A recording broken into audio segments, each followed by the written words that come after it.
বাদাম বাদাম কাঁচা বাদাম, বাদাম বাদাম কাঁচা বাদাম। বাদাম, আমি একজন বাদাম বিক্রেতা। আমি বাদাম বিক্রি করি কত কয়েক মাস হতে। বাদাম বিক্রি করে আমি সবাইকে নেচে গিয়ে আনন্দ দেই, আবার আমিও নিজে আনন্দ পাই। আমার খুব ভালো লাগে। আমি বাদাম বিক্রেতা, একটা আকর্ষণ। কারণ এই ড্রেসে সবাই দেখলেই, এক নজর দেখলে আবার দেখবে, বলে এই যে কে গেল, এটা কে, ডাকো বাদাম। বাদাম আমার ভাল লাগে। মানুষে দাম বিক্রি করে, আমি একটু মানুষের চাই 2 কেজি বেশি বিক্রি করব, 2 টাকা বেশি ইনকাম করব। আমার বান্ডেল থাকলে প্রতি সেনমানিতে টাকা বাঁচবে। বিকাশ সেনমানি বান্ডেল কিনে জিতুন প্রতি লেনদেনে। নিচে গিয়েও করব, আমি যেন একটু ভালো পোষাইতে পারি।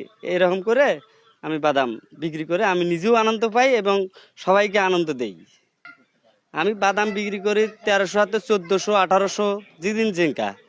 অপর বাজার আমি 1800 একদিন বেচছি, 1400, 1800, 1200 এরকম করে প্রতিদিনই নিত্যদিনই বেচছি।